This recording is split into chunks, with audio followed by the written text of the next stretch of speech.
Welcome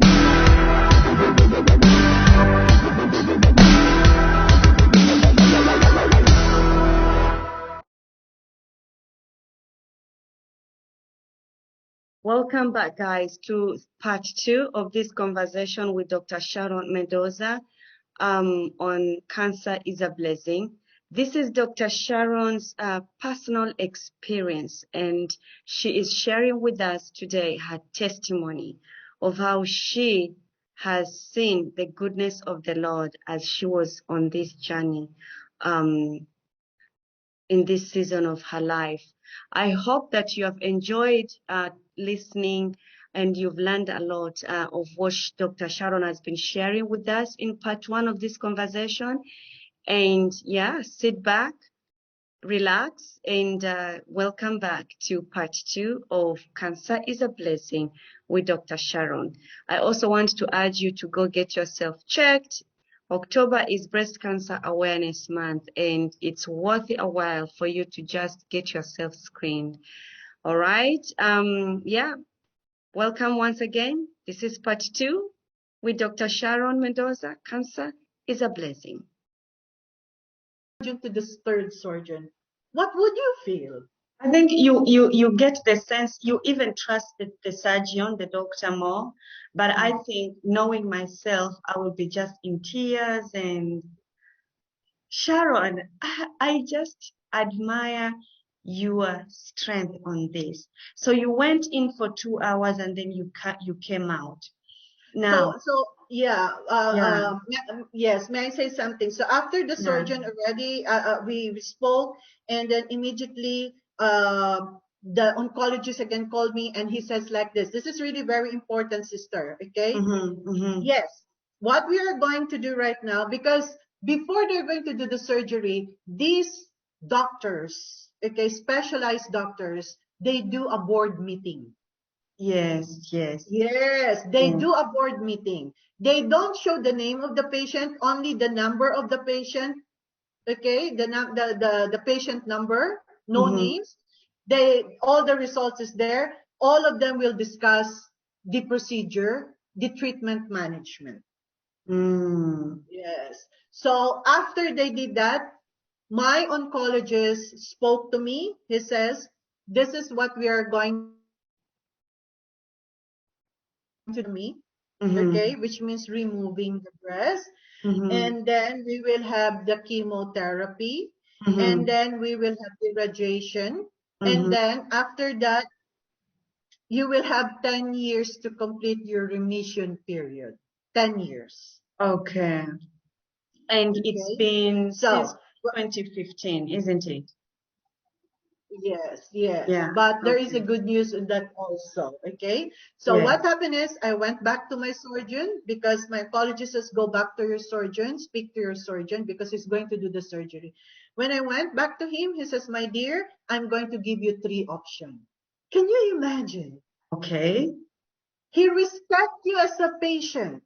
He says, all these 3 options are actually really very good. But I want you to choose one which you think that you are comfortable. Okay, so tell us what were those 3 options.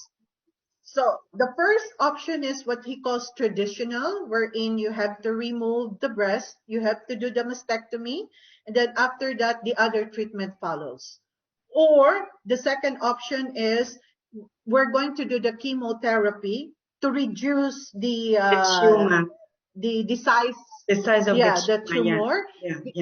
The size of the tumor before the mastectomy will be done. Okay, and then the other procedures again. All right, and those are the two options that I remember. But I know that he asked me to do to choose 3. I opted for the first option, the traditional one, which is to remove first, okay, do the mastectomy first before doing the other treatment.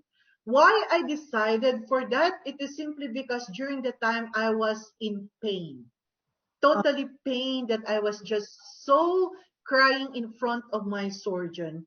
And the funny thing is, he already sees that I'm crying and I'm in pain. He asked me this question. He says, Sharon, are you in pain? You know, he knows that I'm in pain. But he asked me, Sharon, are you in pain? And then I just said, yes, doctor, this is really very painful. And you know what he told me? He says, my dear, keep this in mind, okay? There's no such thing as pain in this world. It's all in your mind. Wow. Yes, Woo. which is really very true. Imagine, sister, you are feeling some toothache. Yeah. You have some toothache. Okay? It's just started. Yeah. So immediately you will be bothered about it.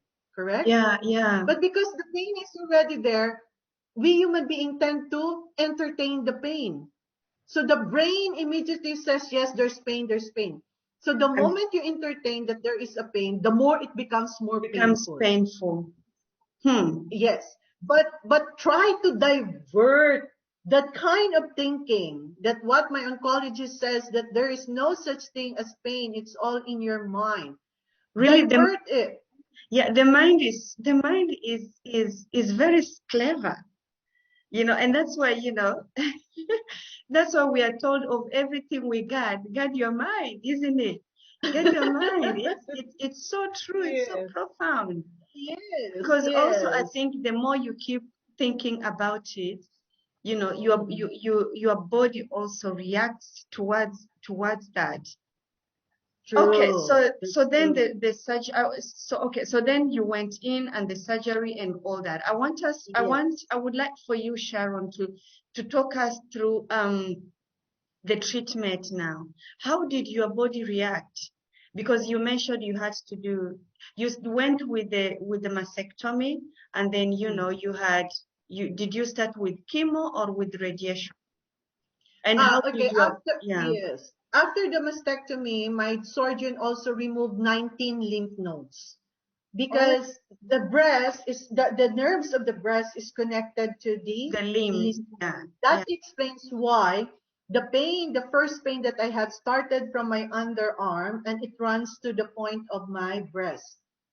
Okay. Yes. So it So always starts on your on your lymph nodes. it actually depends, okay, because the nerves is connected. Right. Yeah. Yeah. So Yeah. what happened is he removed 19 lymph nodes. Imagine. And then from out of the 19 lymph nodes, he says, if none of those 19 is cancerous, you will not go for chemotherapy. Okay. But out of the 19, 3 came out with cancer. That explains why the pain started in the underarm. And your underarm. Because the cancer cells already spread into my lymph nodes. Okay. Yes. Yes. So talk us through the treatment plan.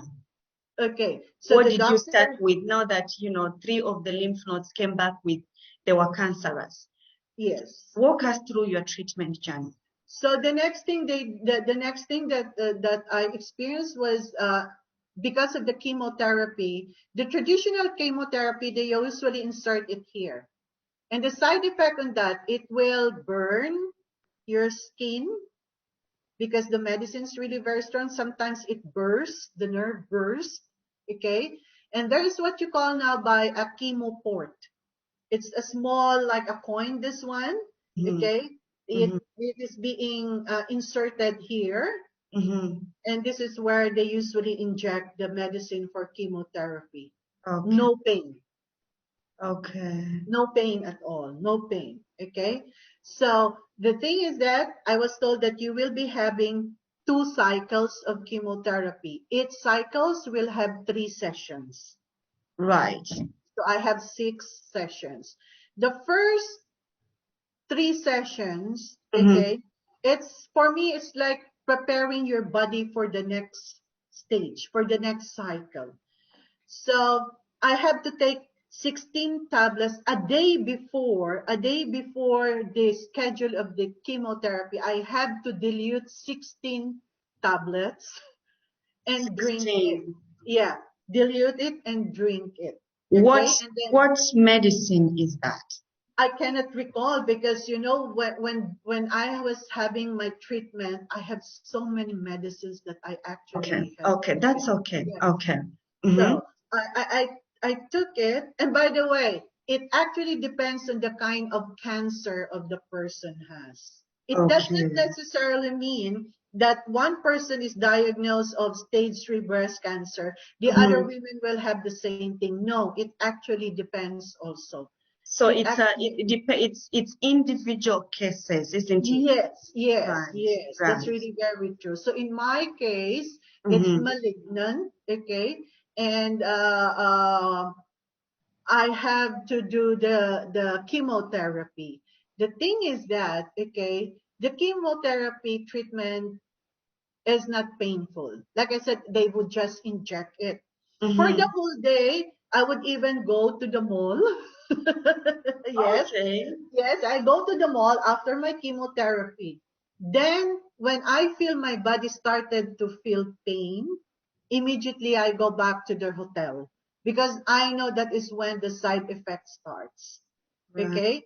I do not want to scare your audience. No, but Okay? I think it's also important, Dr. Sharon, for you to talk us because one of the questions that I have for you is actually how did your body react to to the chemo treatment?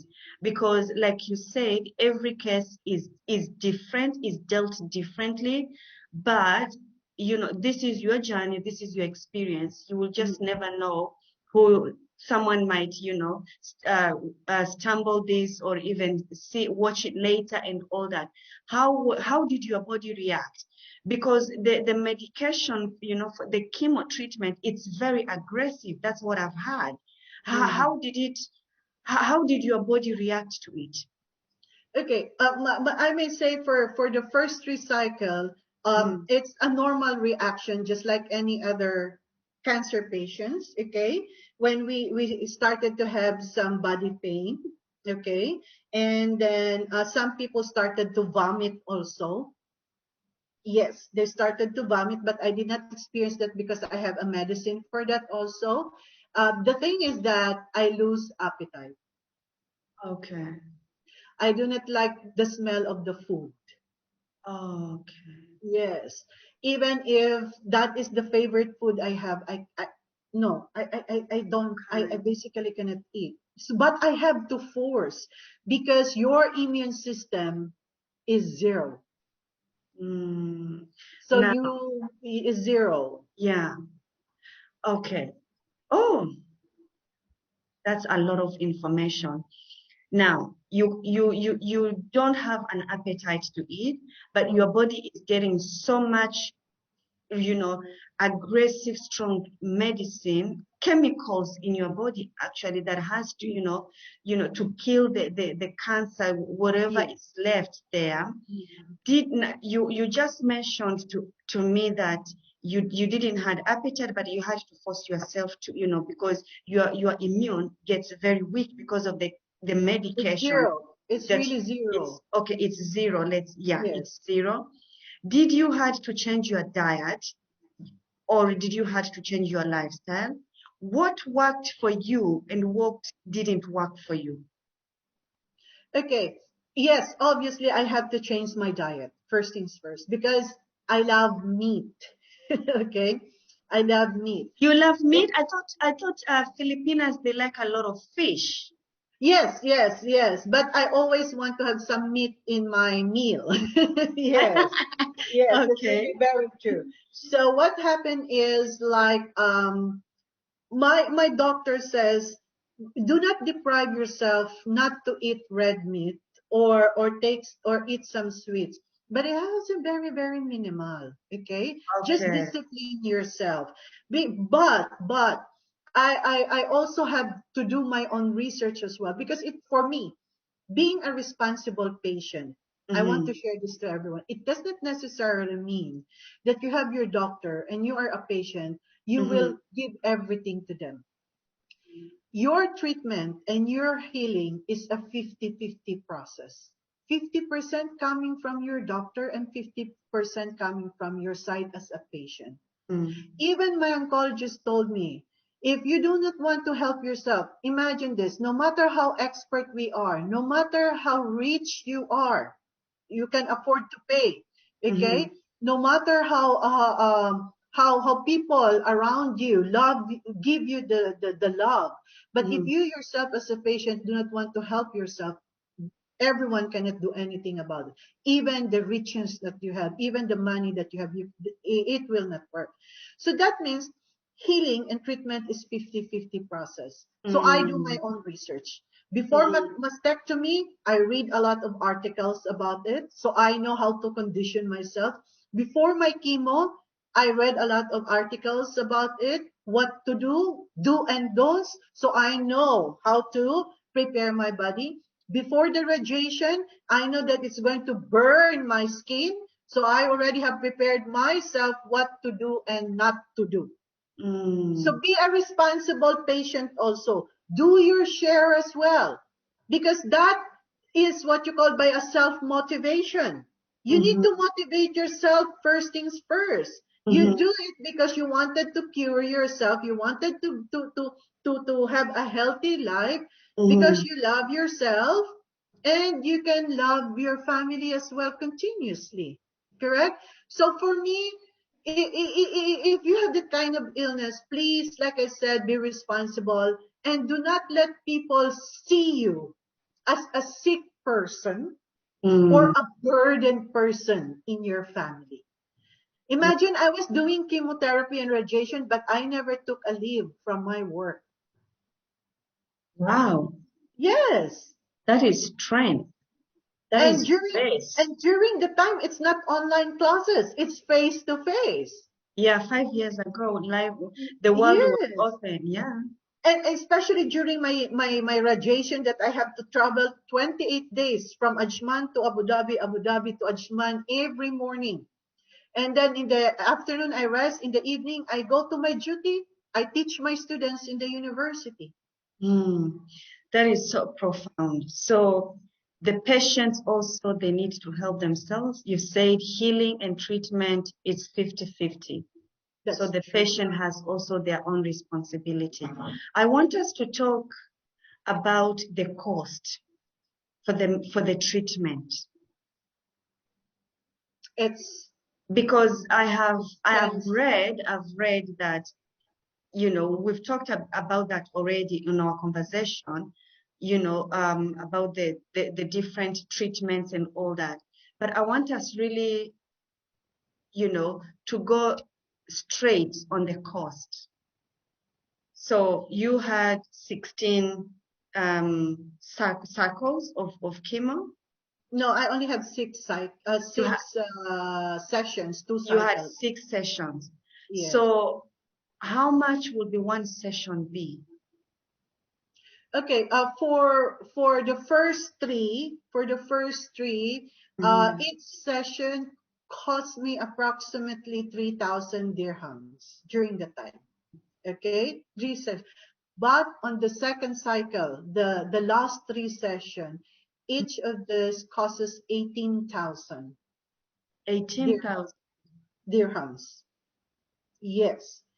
And the radiation actually cost 85,000 dirhams. The mastectomy cost me 12,000 dirhams, and the insertion of the chemo port was 26,000 dirhams. The thing is that Sharon, this is when, my dear Maganda, you need to have a good insurance then. But I want us to talk for the people who don't have an insurance that can cover all that amount. What happens to these people? That's really very true. I'm blessed that that the university provides us insurance. When the coverage of my insurance was finished, they themselves in the university continuously to support me financially, even my students. They started to do, how do you call this, a community service, these things, and then they share it to me, my friends also. And then the thing is that what is good in this country is there are a lot of institution, charitable institution. Mm-hmm. In my case, when all my money has been exhausted, okay, Mm-hmm. my own doctor prepared all my documents. Can you imagine? That's not their job, but he did it. He prepared all my documents, okay, my documents, including the cost, right? And then he gave it to me. He says, try to visit a, how do you call this, charitable institution. It so Mm-hmm. happened that I have a very good friend also. He came and then he took my how do you call this, my documents, and bring it to one charitable institution, and they shouldered everything. Wow. Wow. Yes, and they shouldered everything. And everything was covered for you. Yes, and in that hospital where I was having my treatment, NMC in Abu Dhabi, Mm. NMC Specialty Hospital, um, my oncologist is actually also really very generous. That there are a lot of patients actually, for as Mm-hmm. long as you have the legal documents in here, Mm-hmm. okay, but Mm-hmm. you don't have the capacity to pay. What I basically know, even myself, I experienced it. He gave me free medicine. He also gave free chemotherapy to other patients who really cannot afford. Wow. Yes. So again, my dear, it's a matter of choosing the right hospital for you, the Mm. right doctors for you. For you. But how do you determine this is the right hospital, this is the right doctor, this is the right surgeon, you for you, I think it's just, I feel with your experience, it was the grace of God that you found yourself in one hospital. They referred you there from one to the other to the other. But there are some people, they don't even know how to go about these things, Sharon. Yeah, for me, So what can you tell that person who I doesn't would know? basically say, yes, I would basically say first things first, that once the moment you have been diagnosed, do not rely on one hospital. Like I said, please try to go to the three different opinions, okay? Mm-hmm. Just Mm-hmm. to make yourself convinced that yes, it is actually there, because you never know. The second and the third hospital are much more better compared to the first one, which in my case really actually happened. The next Right, thing that yeah. you have to, yes, the next thing that you basically have to do is please be open to your doctors. Okay. Do not hide Oh, information, because how can they help you if you continuously to be ashamed and to mm, hide information? Doctors are there. They are mm-hmm, God's blessing for us to treat mm-hmm. us. So be open and honest to them. Yes, because God uses this, God uses them, the doctors, to be of service to us. And that is a way of how, healing comes from God, but he uses medicine, he uses doctors, for us True. here on earth. True. That is so powerful, Sharon. That's really very true. That's really Yeah. very true. Yeah. So our time is almost winding up. Mhm. I'm just curious, Sharon. Of Mhm. course, you are positive and all that. But had you had a moment in your journey where you questioned, you like, God, what's this? Why me? Did you ever at a point felt sorry for yourself with I, everything that was happening? I will be very frank with you, my sister. When I was told that yes, it's on the third hospital, when I was told that yes, it's confirmed that you really have stage 3 breast cancer, um, I did not question God. No, because for me, He created me with a purpose. Who am I? I am His servant. Who am I to question my Creator? So instead, when that word says, yes, it's confirmed you have a stage 3 cancer, immediately what comes into my mind are the pictures of my two sons. And then I talked to him and I told him like, God, Allah, my sons are still in in their studying status. They're still in the university. And you Mm-hmm. know that I am a single mom. Mm-hmm. You have a reason and you have a message why you have given this to me. Tell me what is your message so that I can also do something about it. Use me. Use me. And because you have given this to me and you know my situation, I am going to surrender back everything to you. Amen.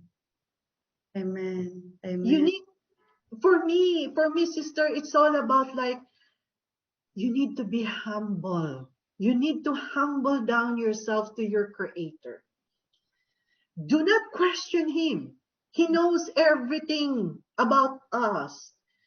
And for us, you see what I learned in life, whether we are experiencing something what is good and bad, we have to be thankful. We need to be grateful.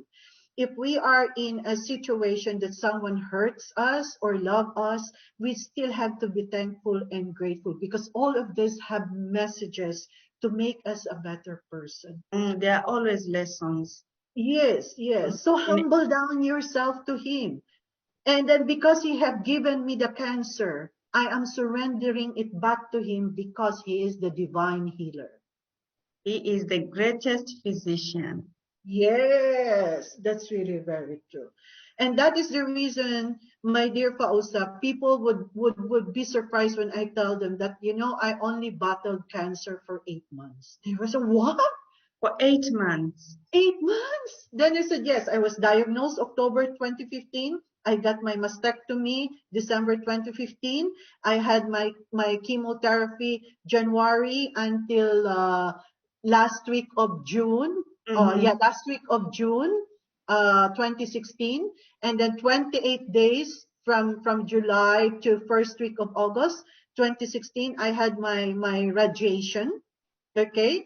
And then after that, I went back to my oncologist. They did again the same thing, blood test, how do you call this?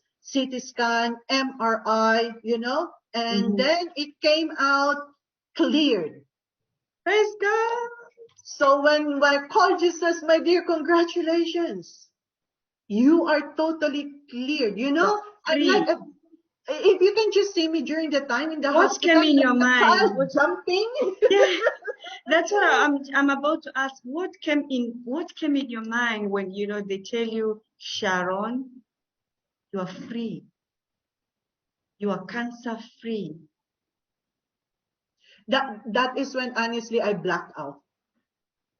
That That's kind of when, that kind of I know that kind of reaction is supposed to be the time when I was told that I have cancer, but it's the other way yes, around. the opposite. Yeah, Yeah. it's the opposite. I just blacked out. I was totally speechless. I was just like, I don't know what to say. It's just joy. Everything is joy. And yes, everything is joy. I see suns radiates the light beautifully.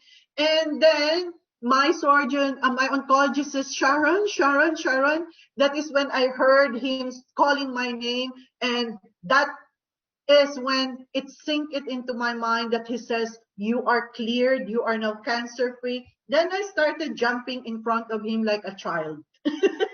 How has this journey changed the way you live your life now, Sharon? Oh, if there is more than 360 degrees, that's it. But one thing for sure, what I know, God gave me the cancer and uses my profession as a professor or in the academy so that I can use my profession to advocate about breast cancer awareness. That's the reason why. Me coming to the academy is just accidental. I was just invited to teach. My profession really is in the airlines, in the hotel industry. I serve in the government service in the tourism office.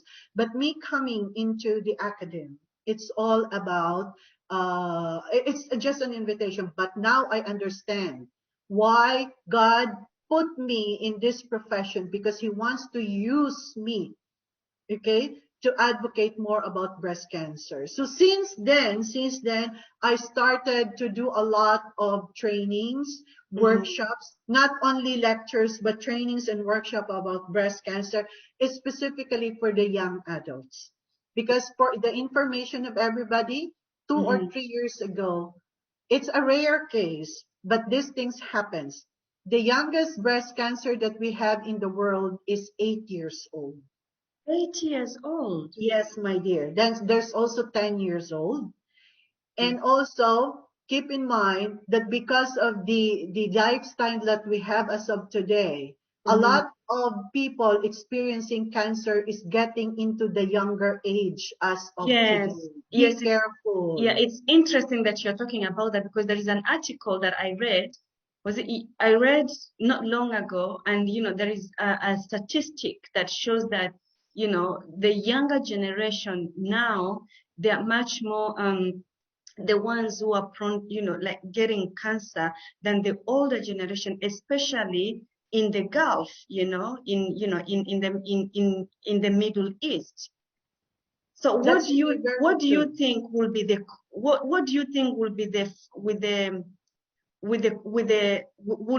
cause or the factor that the younger generation now, they are much more prone to having cancer?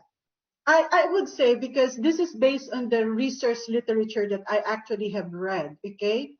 First things first is basically more on the negligence of knowing your family history. Yes.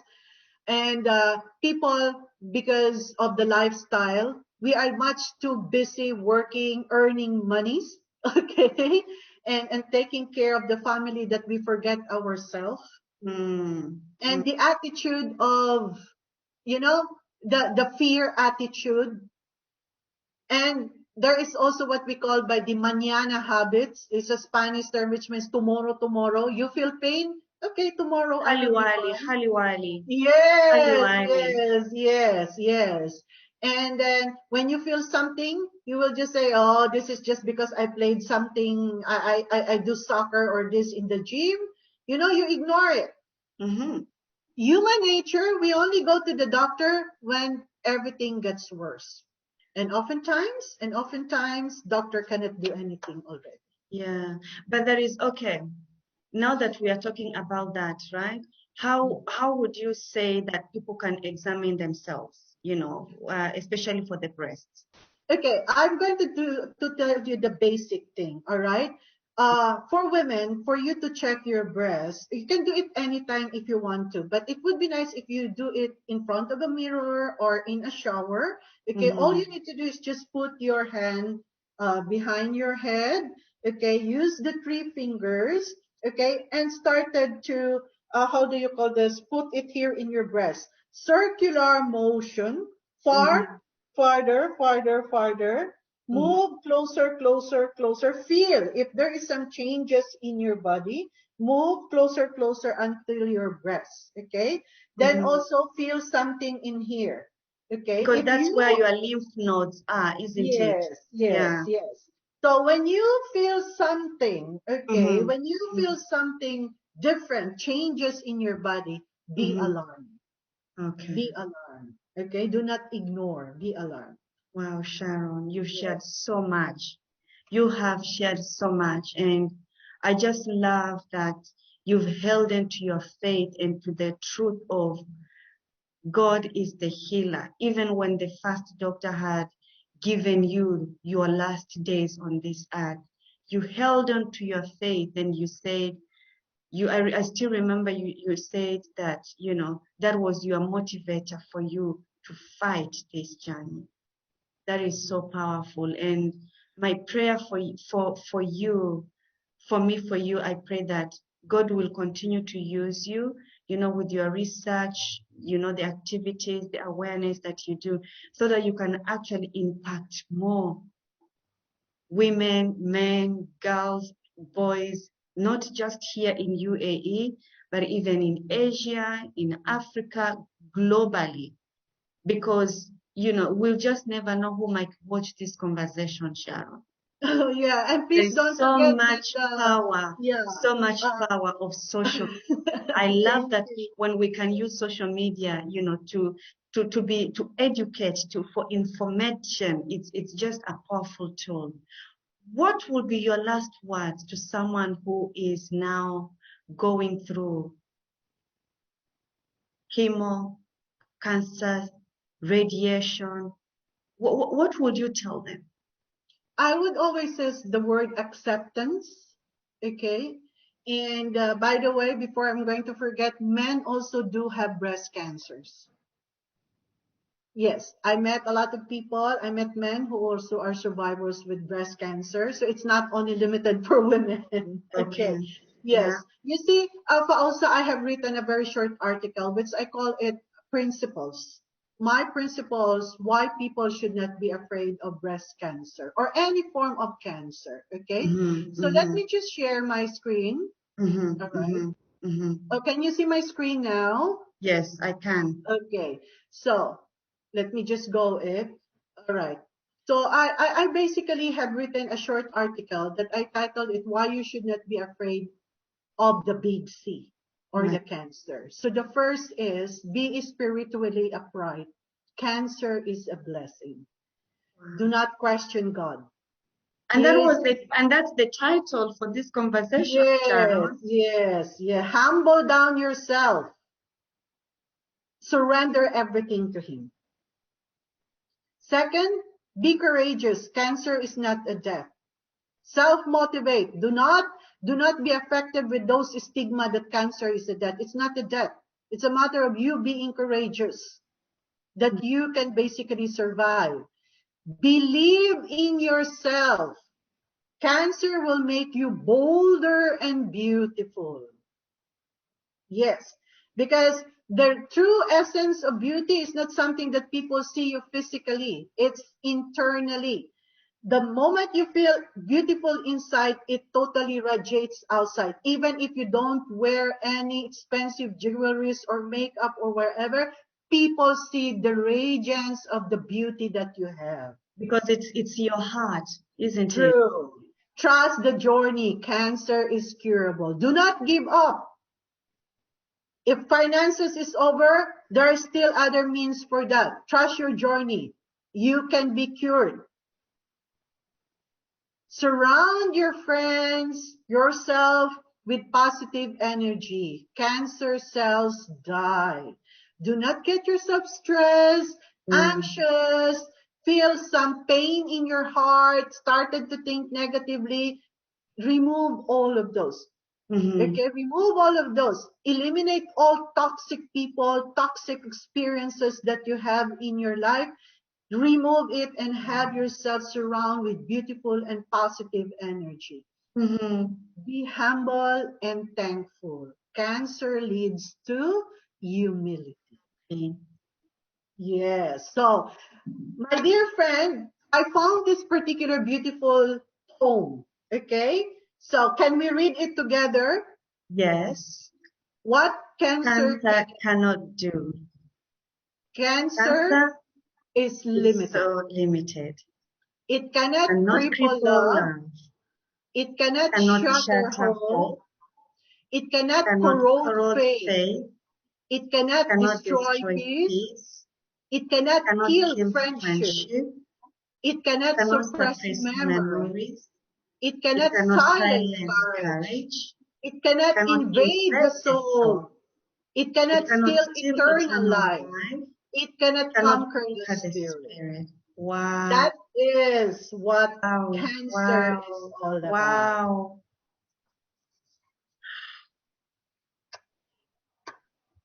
Yes. I thank God for your healing and for restoration of your body from the top of your head to the soles of your feet. Amen. I thank God for you for that. Amen. God bless you. God use you as you minister, as you serve others. May He open the door so that you can be a torch, because you are a light, Sharon, and it cannot be hidden. May He use God's blessing for the glory, for His glory. Thank you so much Amen. for sharing your journey. Thank you for giving us such powerful inspiration and motivation. I am sure someone will be encouraged when they watch this conversation now, or even later, whoever will stumble it. Wow, what a testimony. This is a testimony, and I love the power of sharing our testimonies. It actually inspires someone else. So your testimony, Sharon, will be a light and an encouragement to someone else. So thank you so much for sharing. Thank you so much, Maganda. Thank you so much, and thank you for everyone who's watching the show, Fauza's Diary. I love it. It's a really very creative way of sending beautiful stories and beautiful messages that we can basically learn from one another.